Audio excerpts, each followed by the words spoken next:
Hey parents, has your teenager been NIFOC?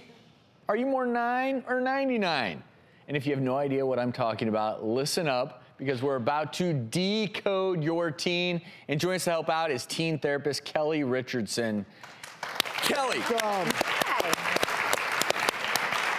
I will admit, much like many of our viewers, I did not know what in the heck I was talking about right there. What does all this mean? What is NIFOC? NIOFC means naked in front of computer. So it is not something you really want to see on your child's phone or in their texts. It would be something that would make you think, I better do some investigating. If you saw somebody maybe referencing 420, maybe you want to go purchase a drug test because that's a code for marijuana. There's other things. Typically, if kids talk about smashing means sex. Hooking up can mean just making out, but in general, hooking up means having sex. So if you're a teen, if you see, oh yeah, we hooked up, you're gonna wanna check that out. What about 9 or 99? What's that mean? So 9 is a code to their friends. That means parents in the room or parent next to me, maybe in the car. 99 means parent gone, so then maybe we can have the conversations that we don't want our parents to see. So Kelly, I have two They're kids. smarter than we are. Yeah, Yes, coming up on this era. They're both sort of coming up on their teenage years.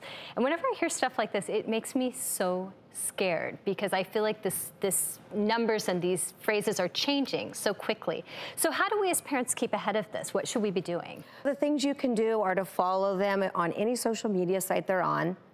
You want to make sure that if you see a word, that you do some investigating. I always say I don't choose the word snooping, I choose the word investigating.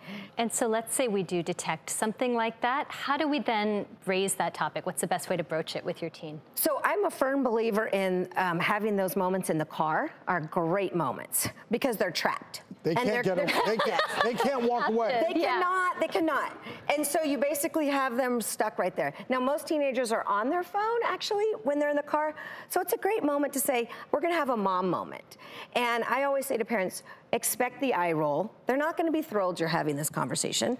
They're definitely not gonna thank you afterwards for having the conversation, but that's our job as a parent. So in the car, you're gonna wanna say, this is a mom moment. I'm gonna ask you to put your phone down for a couple minutes and let's talk about some things I've heard, some concerns I've had, and use it more as like a teaching than a preaching moment. You wanna talk about what you're learning, talk about the concerns.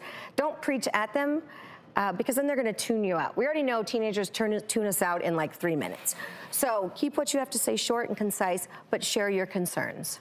And kids also need to know that cell phones are not an entitled right to them. And you own the phone. They're just renting it from you. And so, having that conversation, talking to them about stranger danger is no longer the creeper in the white van with no windows. Stranger danger can be the kid in English class right next to you. It can be the person you think that follows you on Instagram that goes to your school that's actually a 40-year-old in his mother's basement connecting to teenagers. So stranger danger needs to be talked about in a more of a global way and not just presenting it to the old-fashioned ways that we used to say it. Real quick scenario before we take a break. You find out that your teen has been sexting. How do you approach that? Well, I think the most important point would be not to shame them, because we don't want them to feel like this has now defined them. And so what we want to do is we want to be more of a proactive than a reactive parent. So instead of reacting in a way that makes them feel like they've done something wrong, we want to talk about how are we going to change this so it doesn't happen again. We need to look at if there's any legal things that we need to explore about that, because now we know that there's legal ramifications with naked pictures being sent. As a parent, you're going to want to have that conversation about how do we check to make sure that maybe you shouldn't be charging your phone in your room at night. Maybe your phone now needs to be charged in my room. Maybe we need to go through the list of who you're following, and maybe you don't really know who you're following. And also, if this is a repeat thing, and we know that this is a big concern, then you might want to tell your teenager that they've lost the privilege of a smartphone, because clearly they're not doing it in a way that's respectful or responsible. As parents, I can just say that it seems like the boundaries we have to keep setting are ever expanding. There's so many new parameters where you just have to keep setting those same limits that all parents have been setting for decades. And we're gonna have more info from Kelly by having a link to her blog, Theramom. That'll be on our website, thedoctorstv.com. Kelly, thanks so much. Thank you.